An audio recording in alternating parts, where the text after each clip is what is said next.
নমস্কাৰ দৰ্শক সকল LibreOffice Calcৰ স্প্ৰেডশীটত চাৰ্টস সন্নিবেশ কৰাৰ ওপৰত এই স্পোকেন টিউটোৰিয়েললৈ আপোনাক স্বাগতম আমি এই টিউটোৰিয়েলত শিকিম চাৰ্ট তৈয়াৰ সম্পাদন আৰু ফৰমেট কৰা চাৰ্টৰ আকাৰ পৰিবৰ্তন আৰু স্থানান্তৰ কৰা ইয়াত আমি উবুন্টু লিনাক্স সংস্কৰণ 1004 আৰু LibreOffice সংকলন সংস্কৰণ 334 ব্যৱহাৰ কৰিছো আহক LibreOffice Calcৰ বিভিন্ন ভিউইং বিকল্পৰ সম্পৰ্কে শিকা আৰম্ভ কৰো পাঠকলৈ তথ্য পাস কৰিবৰ বাবে চাৰ্ট এটা কাৰ্যকাৰী পদ্ধতি হ'ব পাৰে LibreOffice Calcে আপোনাৰ তথ্যৰ বাবে বিভিন্ন চাৰ্ট ফৰমেট উপলব্ধ কৰে Calc ব্যৱহাৰ কৰি আপুনি যথেষ্ট পৰিমাণে চাৰ্ট কাস্টমাইজো কৰিব পাৰিব আমি personal finance trackerঅডছ শীটটো খুলো আৰু আমাৰ শীটত তালিকাভুক্ত প্ৰতিটো বস্তুৰ বাবে হোৱা ব্যয়ৰ অংকটো অন্তৰ্ভুক্ত কৰক আমি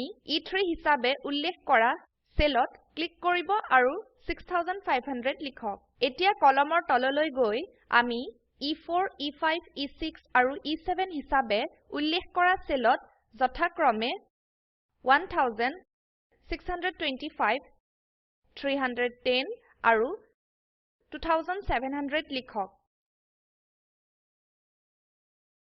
তাৰ পিছত আমি শীটত তালিকাভুক্ত প্ৰতিটো বস্তুৰ বাবে প্ৰাপ্ত ৰাশিটো লিখো সেয়ে F3 হিচাবে উল্লেখ কৰা সেলত ক্লিক কৰক আৰু 500 লিখক এতিয়া এই কলমৰ তললৈ গৈ আমি F4 F5 F6 আৰু F7 হিচাবে উল্লেখিত সেলত যথাক্ৰমে 275 10 আৰু 700 ৰাশি লিখো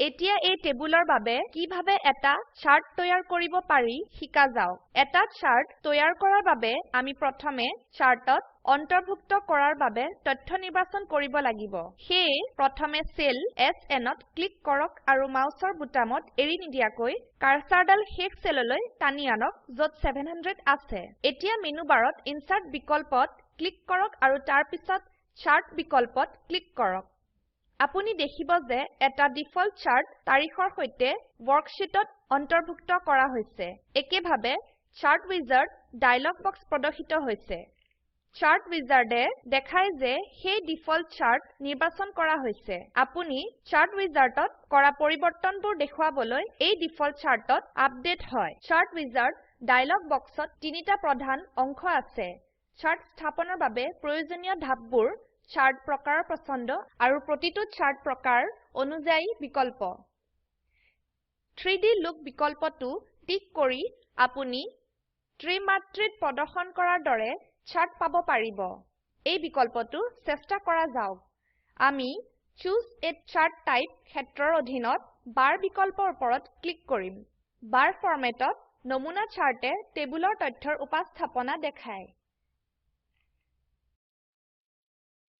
একেভাবে আপুনি অন্যান্য বিকল্পত ক্লিক কৰিব পাৰিব যেনে পাই এৰিয়া বাবল আৰু অনেক অন্যান্য বিকল্প যি চুজ a চাৰ্ট টাইপ ফিল্ডত থাকে আৰু প্ৰয়োজনীয় চাৰ্ট পাব পাৰিব স্টেপছ বিকল্পত ডাটা ৰেঞ্জ নামেৰে আৰু এটা বিকল্প আছে এই বিকল্পটো ব্যৱহাৰ কৰি চাৰ্টত উপস্থাপন কৰাৰ বাবে তথ্যৰ অংশক নিৰ্দিষ্ট কৰিব পাৰিব তথ্য ৰখাৰ বাবে ডিফল্ট বিকল্প হল ডাটা সিৰিজ ইন কলামছ আমি ইয়াৰ পৰিবৰ্তে ডাটা সিৰিজ ইন ৰছ ব্যৱহাৰ কৰি আমি বিচৰা মতে তথ্য অন্যভাৱে ৰাখিব পাৰো আপোনাৰ তথ্য প্ৰদৰ্শনৰ বাবে চাৰ্টৰ ধৰণ হিচাবে কলম ব্যৱহাৰটো এটা উপযোগী হয় অৱশেষত আপুনি নিৰ্বাচন কৰিব পাৰিব First row as label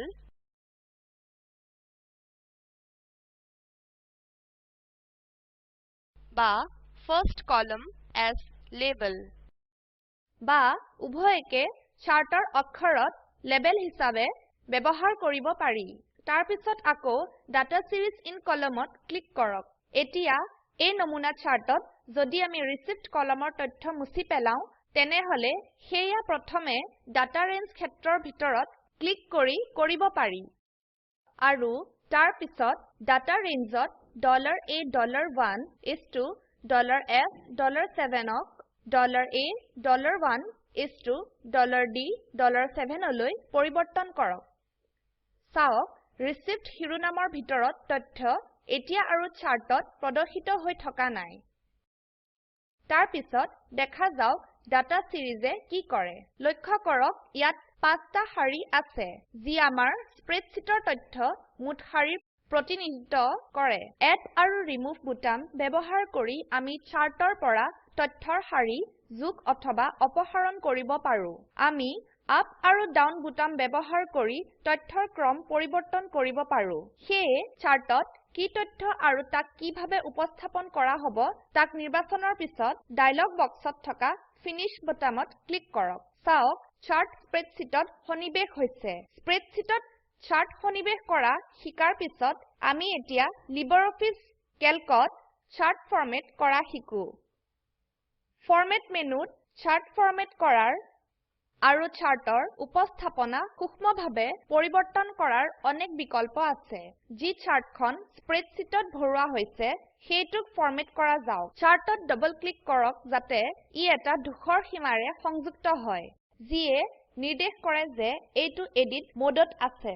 এতিয়া প্ৰধান মেনুৰ পৰা ফৰমেট বিকল্পত ক্লিক কৰক।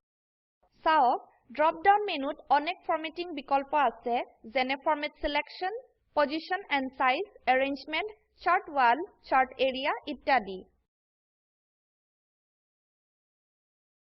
এইবোৰে চাৰ্টৰ অৱস্থান নিৰ্দিষ্ট কৰিবলৈ আৰু চাৰ্টৰ পটভূমি আৰু শিৰোনামক ব্যৱস্থা আৰু বিন্যস্ত কৰাৰ বাবে ব্যৱহাৰ কৰা হয়। এতিয়া বেছিভাগে ব্যৱহৃত বিন্যাস বিকল্পবোৰৰ সম্পৰ্কে এটাকৈ জনা যাওক। ফৰমেট সিলেকশ্যন বিকল্পয়ে এটা ডায়লগ বক্স খোলে যাৰ শিৰোনাম চাৰ্ট এৰিয়া। ইয়াত 3টা টেব আছে: বৰ্ডাৰ্ছ, এৰিয়া আৰু ট্ৰান্সপাৰেন্সি। বৰ্ডাৰ টেব আগৰে পৰাই নিৰ্বাচিত থাকে। আমি চাৰ্টৰ সীমাৰ ধৰণ আৰু ৰং পৰিবৰ্তন কৰো। ইয়াৰ বাবে ষ্টাইল ক্ষেত্ৰত ক্লিক কৰক আৰু কণ্টিনিউয়াছ নিৰ্বাচন কৰক। তাৰ পিছত একেইভাৱে কলৰ ক্ষেত্ৰত গ্ৰীনৰ ওপৰত ক্লিক কৰক। এতিয়া OK বাটনত ক্লিক কৰক। লক্ষ্য কৰক তদনুসাৰে চাৰ্টৰ সীমাৰ ধৰণ আৰু ৰং পৰিবৰ্তিত হৈ গৈছে। টাইটেল বিকল্পয়ে চাৰ্টৰ শিৰোনাম আৰু তাৰ অক্ষক ফৰমেট কৰে। এক্সিছ বিকল্পয়ে চাৰ্ট তৈয়াৰ কৰা ৰেখাবোৰক আৰু তাৰ লগতে X আৰু Y উভয় অক্ষৰ ওপৰত প্ৰদৰ্শিত লেখাৰ ফন্ট ফৰমেট কৰে। আপোনাৰ এই সমস্ত বিকল্পবোৰ শিকাৰ বাবে চাওক সিহতে কি কৰে। আৰু কেলকে চাৰ্টৰ এলেকাৰ পটভূমি পৰিবৰ্তন কৰাৰ বাবে বিকল্প উপলব্ধ কৰায়। চাৰ্ট এলেকা হল সেই এলেকা যি চাৰ্ট গ্ৰাফিকক আৰু প্ৰধান শিৰোনাম আৰু কিৰ লগতে পৰিবেষ্টিত কৰি থাকে। চাৰ্ট এলেকা ফৰমেট কৰাৰ বাবে ফৰমেট বিকল্পটোত ক্লিক কৰক আৰু চাৰ্ট ৱাল নিৰ্বাচন কৰক। চাওক, চাৰ্ট ৱাল শিৰোনামেৰে এটা ডায়লগ বক্স প্ৰদৰ্শিত হৈছে। ষ্টাইল ক্ষেত্ৰত প্ৰদৰ্শিত হৈছে কণ্টিনিউয়াছ যিহেতু এইটো আমাৰ পছন্দ হৈছিল। কালাৰ ক্ষেত্ৰত ৰেডৰ ওপৰত ক্লিক কৰা যাওক। আমি আকাৰ 0.20 সেন্টিমিটাৰলৈ পৰিবৰ্তন কৰিম। এতিয়া OK বাটনত ক্লিক কৰক। চাওক, চাৰ্টৰ এলেকাৰ ধৰণ আৰু ৰং পৰিবৰ্তন হৈছে। তাৰ পিছত আমি এটা চাৰ্টত পৰমাণুক আকাৰ পৰিবৰ্তন আৰু পদক্ষেপ কৰা শিকো। এটা চাৰ্টৰ আকাৰ পৰিবৰ্তন কৰাৰ বাবে নমুনা চাৰ্টৰ ওপৰত ক্লিক কৰক। চাওক, সেউজীয়া হ্যান্ডেলবোৰ চাৰ্টৰ চাৰিওপাশে প্ৰদৰ্শিত হৈছে। চাৰ্টৰ আকাৰ বৃদ্ধি বা হ্ৰাস কৰাৰ বাবে চাৰ্টৰ চাৰিটাৰ কোণৰ যিকোনো এটা মাৰ্কাৰত ক্লিক কৰক আৰু টানি আনক। এটা চাৰ্ট স্থানান্তৰ বাবে প্ৰথমে চাৰ্টৰ ওপৰত ক্লিক কৰক। এতিয়া চাৰ্টৰ যিকোনো স্থানত কাৰ্সাৰ ঘোৰাওক। কাৰ্সাৰডাল এতিয়া এটা হাতৰ আকাৰ হৈ গৈছে। চাৰ্টক ক্লিক কৰি পছন্দ অৱস্থানলৈ স্থানান্তৰ কৰক। এতিয়া মাউস বুটাম এৰি দিয়ক। আপোনাৰ চাৰ্টটো স্থানান্তৰ কৰক। তাৰ পিছত আমি position and size dialog box ব্যৱহাৰ কৰি চাৰ্টৰ আকাৰ পৰিবৰ্তন কৰাৰ পদ্ধতি শিকো। আকৌ চাৰ্টৰ ওপৰত ক্লিক কৰক। এতিয়া চাৰ্টৰ ওপৰত সো ক্লিক কৰক আৰু কনটেক্সট মেনুৰ পৰা পজিশন এণ্ড সাইজ নিৰ্বাচন কৰক। পজিশন এণ্ড সাইজ ডায়লগ বক্সত প্ৰদৰ্শিত হৈছে। ইয়াত বিভিন্ন ক্ষেত্ৰ আছে যাৰ দ্বাৰা আপোনাৰ চাৰ্টৰ X আৰু Y অৱস্থান আৰু চাৰ্টৰ প্ৰস্থ আৰু উচ্চতা নিৰ্ধাৰণ কৰিব পাৰিব।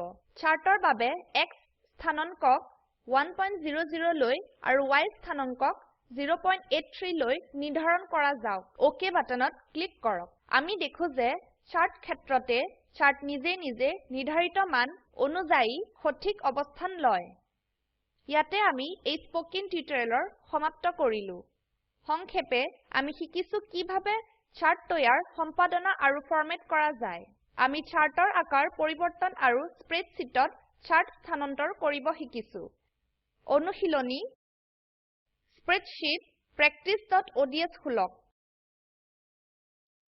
তথ্যৰ এটা পাই চাৰ্ট যোগ কৰক চাৰ্টৰ আকাৰ পৰিবৰ্তন কৰি আৰু শীটৰ তললৈ সোঁকোণলৈ যাওক নিম্নলিখিত লিংকত উপলব্ধ এই ভিডিঅটো চাওক স্পোকেন টিউটোৰিয়েল প্ৰকল্পৰ সাৰাংশ ইয়াতে আছে যদি আপোনাৰ বেণ্ডউইথ ভাল নহয় তেনেহলে ইয়াক ডাউনলোড কৰিও চাব পাৰে স্পোকেন টিউটোৰিয়েল প্ৰকল্প দলটিয়ে স্পোকেন টিউটোৰিয়েল সহায়েৰে কৰ্মশালা আদি অনুষ্ঠিত কৰে এটা অনলাইন পৰীক্ষাত উত্তীৰ্ণ হোৱা সকলক প্ৰমাণপত্ৰ প্ৰদান কৰে অধিক জানিবৰ বাবে অনুগ্ৰহ কৰি contact@spoken-tutorial.org এই ঠিকনাত লিখক স্পোকেন টিউটোৰিয়েল প্ৰকল্প টক টু এ টিচাৰ প্ৰকল্পৰ এটা অংগ ই ভাৰত চৰকাৰৰ MHRDৰ ICTৰ মাধ্যমেৰে ৰাষ্ট্ৰীয় শিক্ষা মিছনৰ দ্বাৰা সমৰ্থিত হয়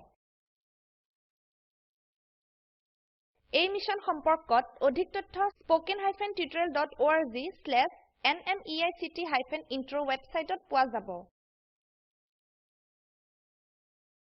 IIT বম্বেৰ পৰা মই অনামিকা মেধি এতিয়া আপোনাৰ পৰা বিদায় লৈছো যোগদানৰ বাবে ধন্যবাদ